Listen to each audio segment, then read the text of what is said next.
Se você estiver assistindo essa mensagem pelos nossos meios sociais, por favor, curta, compartilhe e dê o seu joinha aí para que outras pessoas possam também ser alcançadas.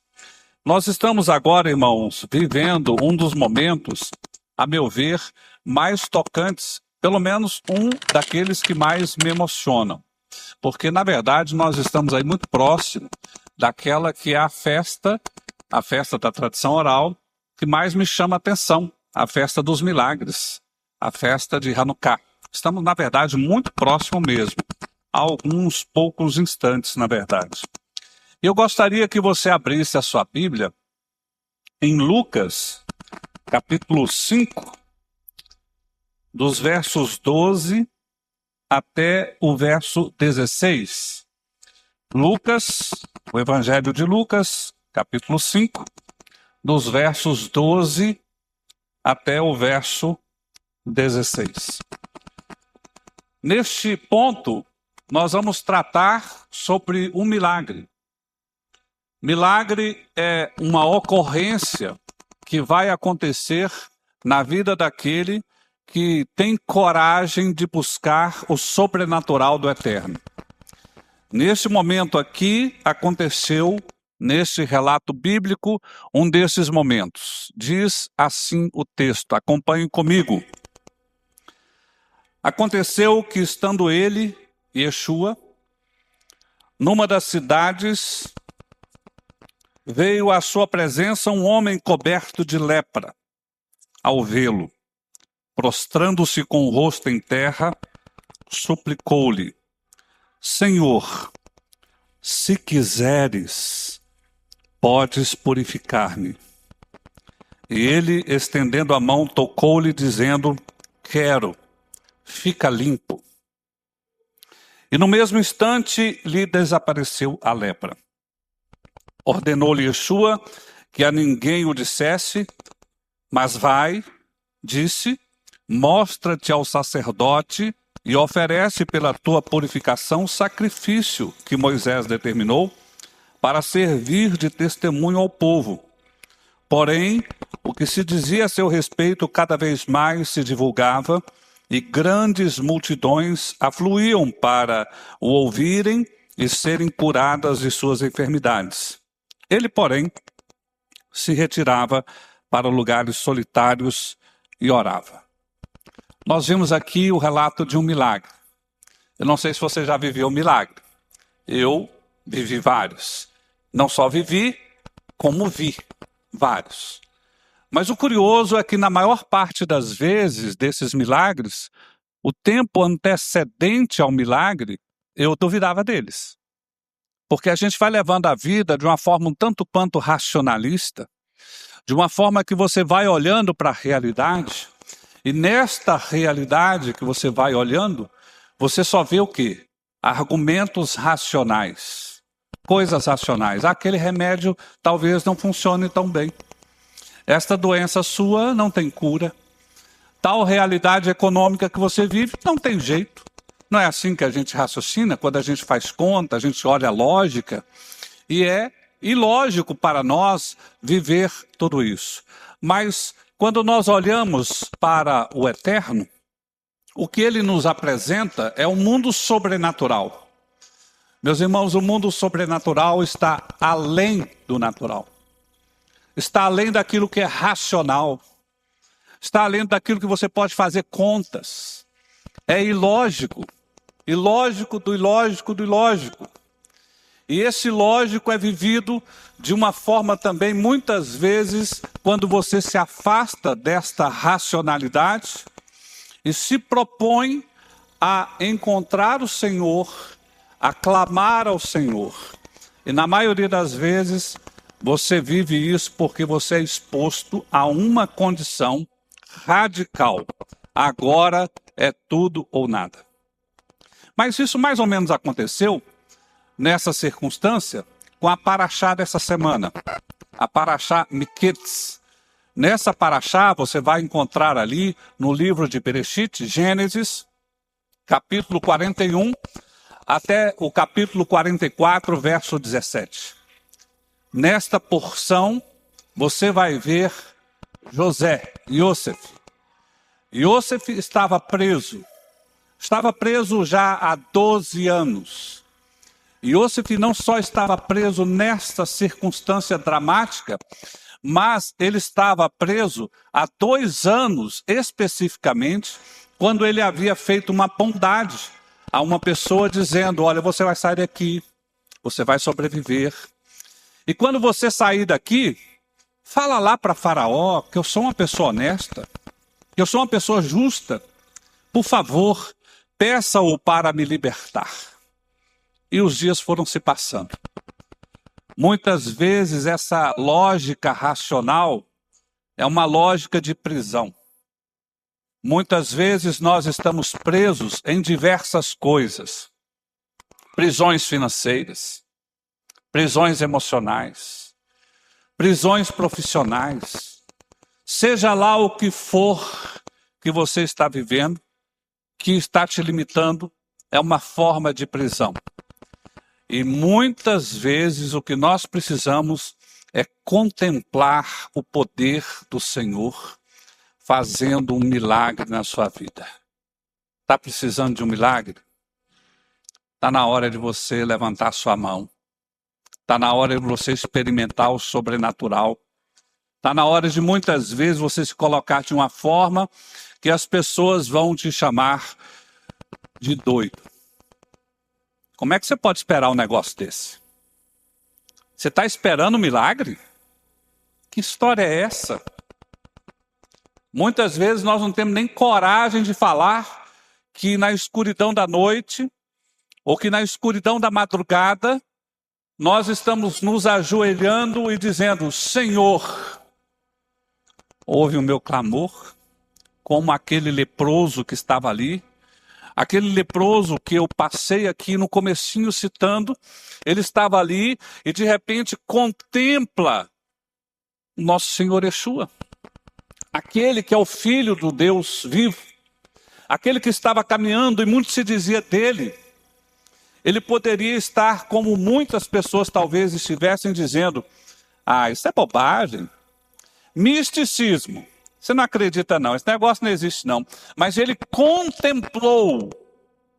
Porque quando você, meu irmão, estiver prestes a viver um milagre, você vai ter que dar um passo de fé. Foi o que aquele leproso fez. Ele deu um passo de fé, foi em direção ao Senhor e disse: Senhor, se quiseres, basta o Senhor querer, a cura acontecerá. Ou como se ele dissesse: Senhor, se quiseres, então o milagre acontecerá. Aquilo que trava, abre. O morto se levanta. O coxo anda. Se quiseres, Senhor, olha a minha realidade, olha a minha dor. Era mais ou menos o que Iosef estava passando lá na cadeia de Faraó. 12 anos preso. Esquecido. 12 anos injustamente preso. 12 anos crendo, fazendo a sua obra, no que lhe era possível. Enquanto muitos se revoltavam, José varria. José ajudava o carcereiro. Iosef fazia diferença porque ele cria. Nós não temos relatos de que ele estava clamando por um milagre. Mas a verdade é que aquele que não crê no milagre diante das dificuldades, barreiras e dramas da vida, congela, desiste. Não é o que Iosef estava fazendo ali, nessa porção, que você bem conhece, a história de José. O fato é que ali começaram a surgir toda uma circunstância e também situações e coisas que fizeram com que diversos milagres aconteceram. Eu queria compartilhar com os irmãos o momento mais dramático da minha vida. E é curioso porque esse momento mais dramático da minha vida aconteceu num dos momentos que eu estava mais frio da fé. Eu vou pedir permissão e perdão à minha esposa para contar isso. Já contei para alguns, né? Mas houve um dia que eu combinei com a minha esposa de que nós teríamos a nossa última filha. E ela engravidou. E eu queria fazer tudo certo. E contava com o poder do dinheiro, com o poder das articulações. Mas ela estava ali por volta do 3º para o 4º mês, mais ou menos. E eu fui chamado pelo médico para conversar particularmente. E ele se assentou e me disse: você vai ter que fazer uma escolha. A sua esposa está com trombose vaginal. Ela não pode fazer o parto. Se ela fizer o parto, ela morre. Se nós fizermos a cirurgia, a criança vive. Quem você quer que viva? Escolhas dramáticas. Eu queria dizer para os irmãos que milagres acontecem com aquilo que você tem. Davi, aquela criança, tinha uma funda. E o Senhor fez o milagre através de uma funda, que era o que Davi tinha. Moisés tinha um cajado. E o Senhor fez com que o milagre acontecesse com o cajado. O que você tem nas suas mãos? O que eu tinha era uma fé que estava prestes a morrer. E a palavra do Senhor é certa até nisso. Quando a palavra diz: ensina a criança no caminho que deve andar, porque ainda quando for velha não se desviará dela. Eu me lembrei do que os meus pais me ensinaram. Eu lembro de ter procurado o pastor Renato. Nós estávamos numa outra cidade. E nessa busca, contar para ele a história, e nós nos propusemos a fazer uma coisa. A única coisa que eu achava que dava jeito. Nós vamos orar.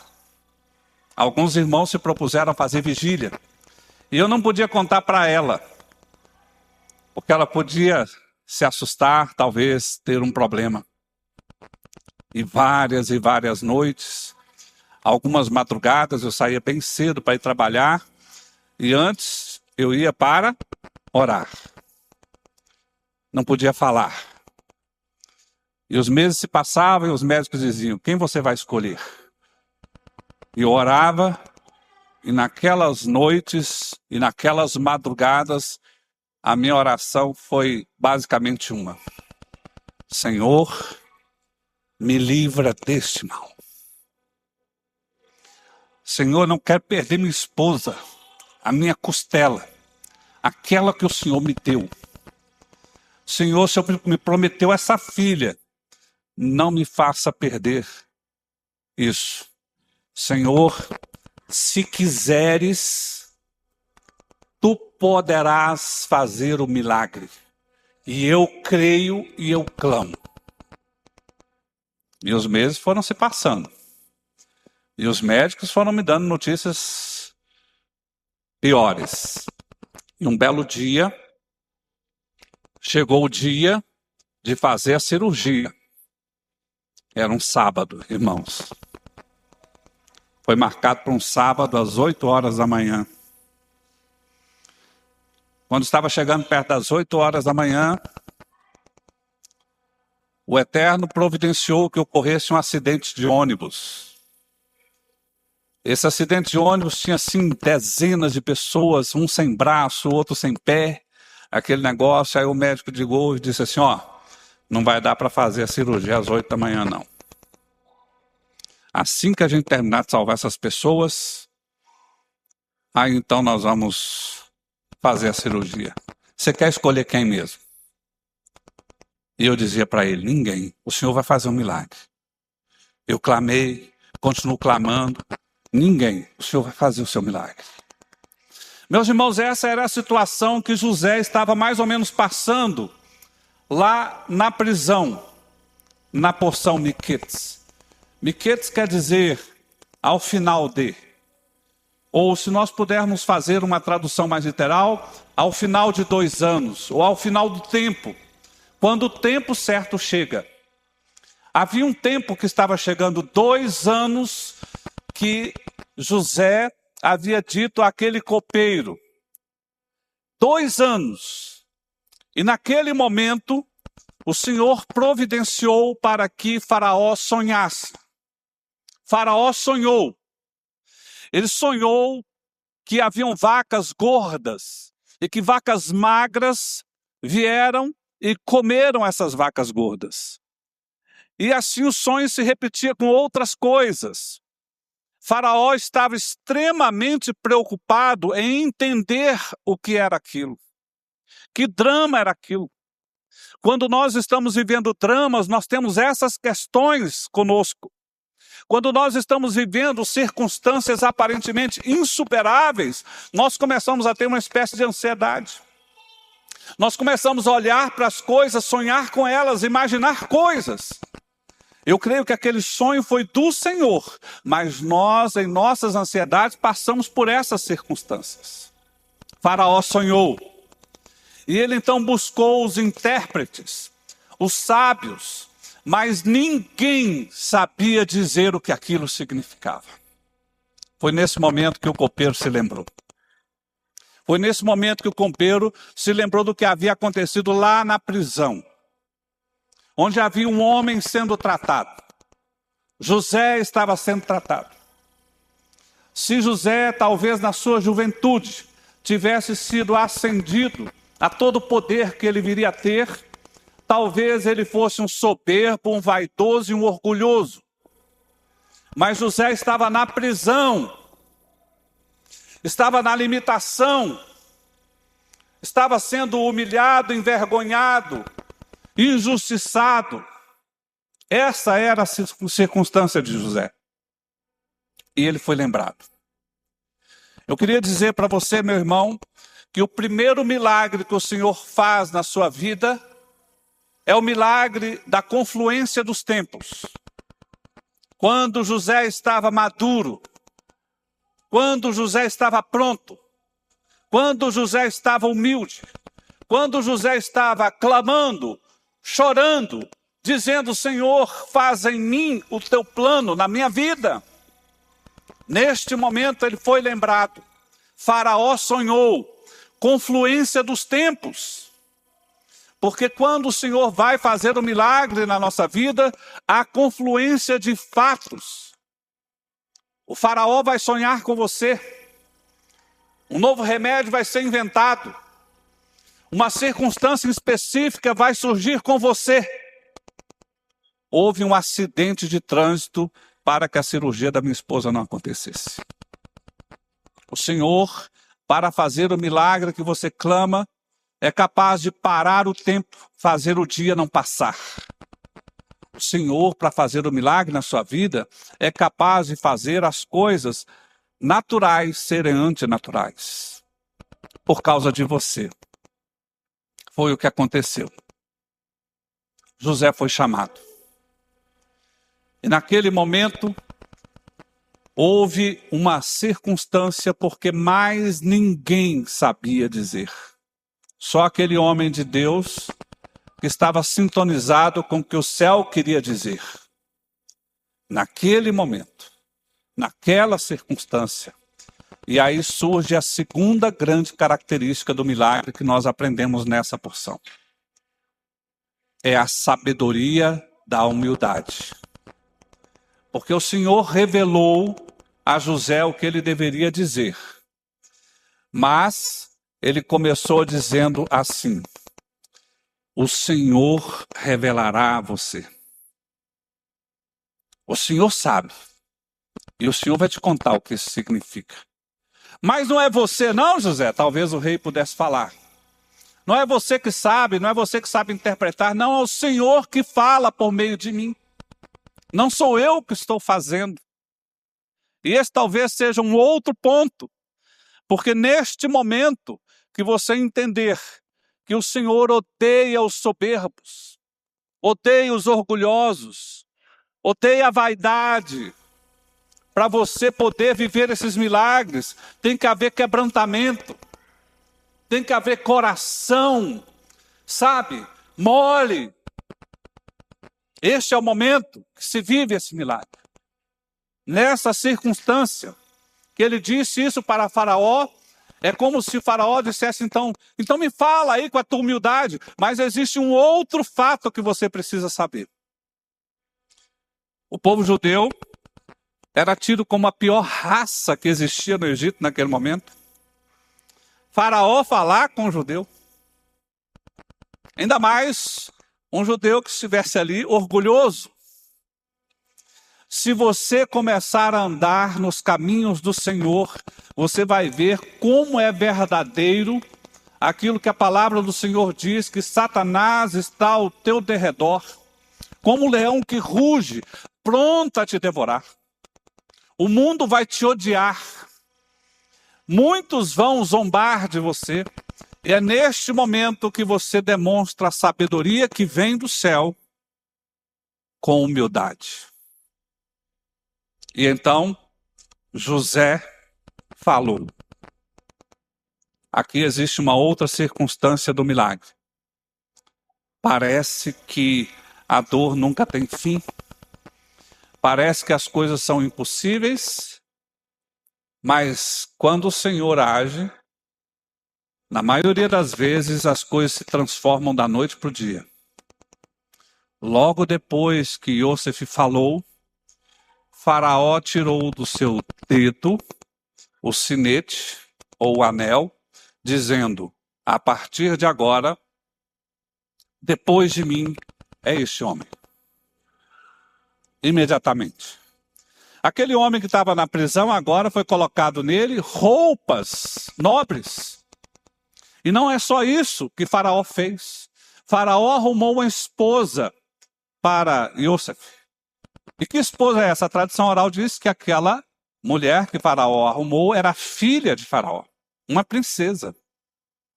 Não sabemos se é verdade, mas essa era a circunstância. Naquele momento anterior, minutos antes, vergonha, angústia e dor. Vivendo na esperança do milagre. Momentos depois, vice-rei, todo poderoso, mas humilde, continuando a crer que o Senhor faz os seus milagres. Foi assim que aconteceu com a minha esposa. Naquela manhã, pouco antes das 8 horas, vários irmãos foram até o hospital, onde ocorreria a cirurgia, e fizeram um abraço ao hospital para orar, levantar as mãos e dizer, Senhor, faz um milagre aqui. Senhor, cumpra-se na vida daquele que estava clamando, e nós somos uníssonos em clamar pela vida, não deixe essa desgraça acontecer.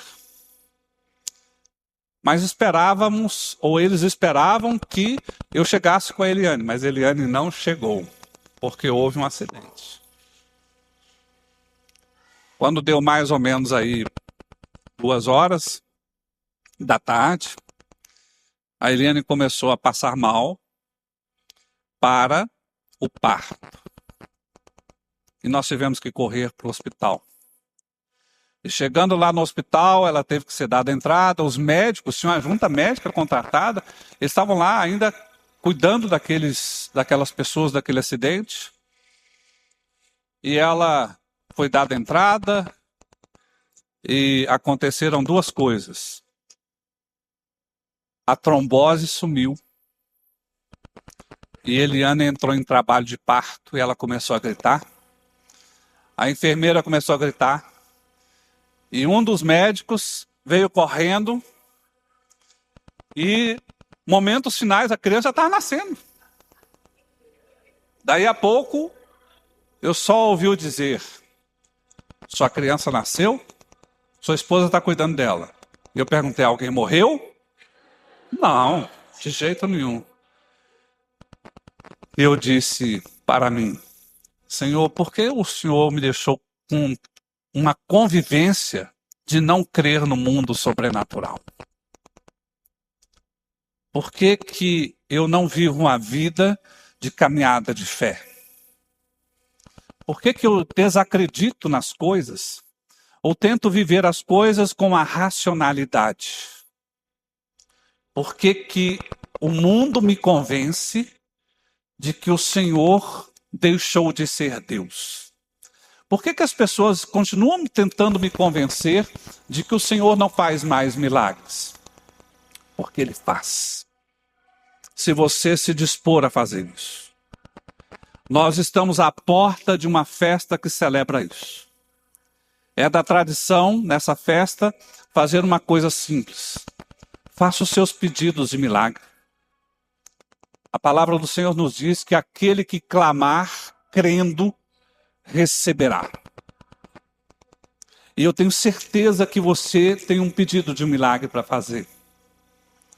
E eu gostaria de dizer que você está desafiado a dar um passo de fé neste dia. Mas não só nesse dia, em todos os dias. Mas fazer o seu pedido do milagre, crendo que o Senhor continua Deus hoje. O Senhor faz milagres hoje. Faz milagres amanhã, no tempo que o Filho do Senhor clamar. Abre a tua boca, meu irmão. Clama. Dê um passo de fé. E entenda que o Senhor continua com seus ouvidos funcionando, disposto a te ouvir. E aqueles que creem, levante a sua mão nesse momento. Senhor, meu Deus, eu não sei qual é o milagre que este irmão e que essa irmã, neste momento, está pedindo. Talvez estejamos aqui com pessoas que estejam pedindo como eu pedia, tentando me esconder de mim, dos meus familiares, dos meus irmãos. Perca a vergonha. Clame agora, para que o Senhor te ouça, para que você possa contemplar o Deus de amor todo-poderoso, todo capaz para produzir milagres e infinitamente mais e além do que você pedir ou clamar. Senhor, sê com essas pessoas, que todos possam viver e que o mundo possa olhar para a vida dessas pessoas e contemplar os milagres e dizer: ali vai o Filho de Deus, Deus continua vivo e continua vivo na vida dessas pessoas. É o que eu clamo em nome de Yeshua HaMashiach. Amém, amém e amém.